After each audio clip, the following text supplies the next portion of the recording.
Hello crypto peeps, my name is Sebastian and welcome back to the Ledger tutorial series. This is video number 9 in the series, and today we're going to be adding some more accounts to our ledger, some more Solana addresses. I'll show you how to do this, why to do this, and how to record this information so you know which account belongs to what product. As an example, one account, one address, looks after NFTs, another one looks after staking, another one maybe does DeFi. Okay, as you can see, I've opened Ledger Live. Let's go ahead and connect our ledger. So I have the ledger here, plug in the USB-C cable. The other end, of course, is plugged into our computer. And then in our Ledger Live, just go down to Manager and let it load for a second. I've connected the device. Let's go ahead and put in our PIN. Just as a reminder, I'm using a 4-digit PIN just for this tutorial. As soon as everything's set up, I'll be changing it to an 8-digit PIN. Now, quite often Ledger may give you some grief here. If that happens, just disconnect the ledger and try again. And at the end of the series will be some troubleshooting tips. Alright, so now we're in the manager. If we click on apps installed, you can see we have Solana. If we go to app catalog, we can go and add Bitcoin or Ethereum or whatever we want, but we're just going to stick with Solana. Just in case it's not abundantly clear, you can have multiple different blockchains on the one ledger. At this point, we can just click on add account and we can add another Solana account. However, if you go over to the left-hand side where it says accounts, we can see all of our accounts here as well. Here is the Solana tutorial account that I created. Then I added another one, Solana staking, and now let's go ahead and add a third.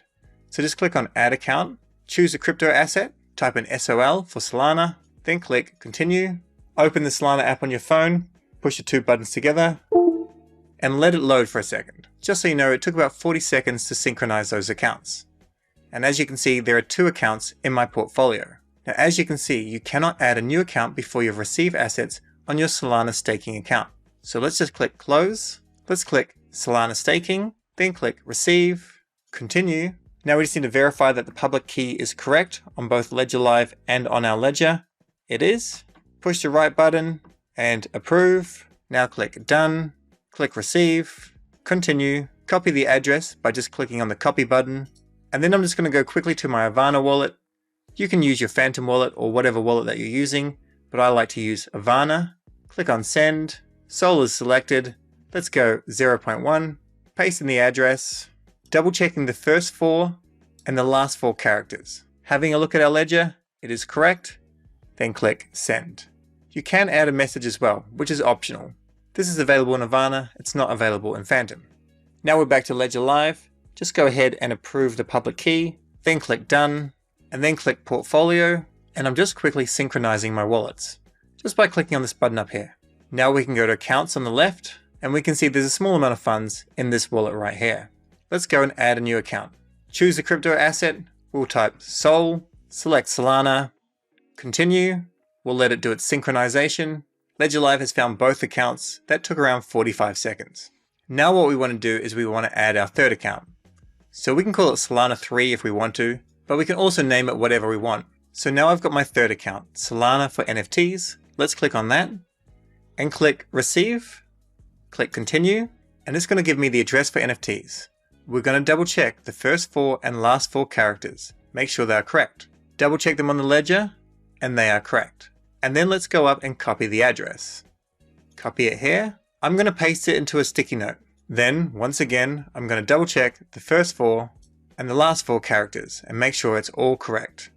It is correct. So now we can go to our ledger and we can approve it, and we're ready to send a little bit of Solana into that wallet if we want to. Let's click done, go back to our accounts. Let's go to Solana tutorial, click on send, paste in this address here. You know what I'm about to say now. Check the first 4 and the last 4 characters, as per normal. You can add a memo if you want to. Hi, or whatever you like. Then we can click continue. It is my suggestion that you send a little bit first to a new address. And then when you know that it's gone through, then you can go ahead and send more. That's pretty easy to work out why. If you go and send 100 SOL and it doesn't get there, you lose 100 SOL. If you send $4 worth of Solana, then if it doesn't get there, you lose $4 worth of Solana. So I'm going to go with 0.1. which is $4.57, and then continue, and then continue. We'll see the recipient, and then we can approve. This is a very simple transaction. If we want to view details, we can click this, and we can see all the details, And if we click this link, it defaults to explorer.solana.com, which is not as easy to read as Solscan. So if you're finding this a little bit foreign, just go and grab this signature, which is the transaction ID, copy it, go to solscan.io, paste the signature, and just search. And then this is a little bit easier to read. You can see there's a transfer from this wallet to this wallet for 0.1 Sol. You can see the transaction was successful. If we click on Sol balance change, so here we can see 0.1 Sol plus a very, very small amount, less than 1 cent, to be used as a transaction fee. That went to this wallet here, 0.1, and if we click on this, this has 0.1 Sol. So now back to Ledger Live, and back to the left and click on accounts. We have our 3 accounts, and we could add more if we wanted to. I would suggest setting up my ledger with about 5 to 10 different accounts. The first account would probably have the least amount of funds in it. That might just have a little bit of play money. The next one we could have as NFTs, and then we could probably have a couple of different NFT wallets. So if you say had 50 different DGen apes, you don't want to go and connect to Matrica or any other verification service with 50 apes in your ledger. Matrica and Grape, they're both safe services. However, just in case something ever goes wrong or you're sent a bad link or something like that, it's a good idea to just have the NFTs that you use for Matrica in one wallet and all your other NFTs in another wallet. Or if you have hundreds of NFTs, you may want them in a couple of different wallets. Then this next wallet address is for Solana staking, and then we may have another address for, say, DeFi farming, and maybe another address for DeFi degen farming. And I don't really suggest doing degen DeFi farming. But if you're going to do it, and if you're going to use a ledger, ideally use a very different account.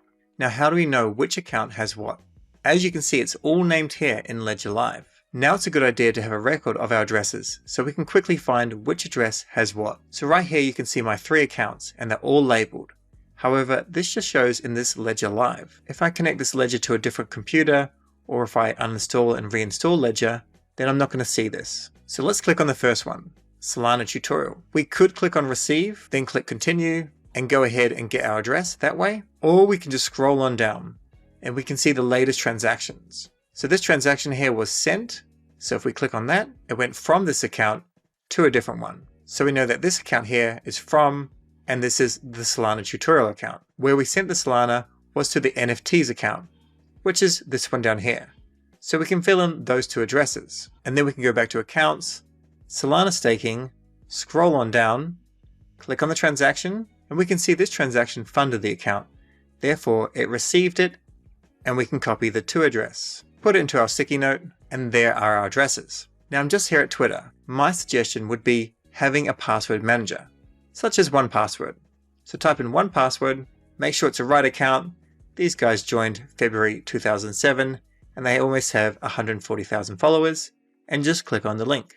Now I'm not going to show you my 1Password, of course. However, if you're keen to see tutorials on 1Password, just let me know in the comments below and I'll make a tutorial in the future. Now I've just taken a little screenshot of my 1Password. Basically what you do is you add a new item and then you can add it as a secure note. It's all encrypted within 1Password. To be honest, these addresses don't have to be stored super securely. If someone has your public address, they can never access your actual crypto. However, privacy is important. It's not normal for you to walk around showing people how much money you've got in your bank account. So that's how we add different addresses into our ledger, just like that. We also now know it's a good idea to have 5 to 10 different addresses, and to store those addresses somewhere secure so you know which address has what. NFTs, stake Sol, etc. That's all for this tutorial. Thanks very much for watching. We'll see you in the next one. Cheers.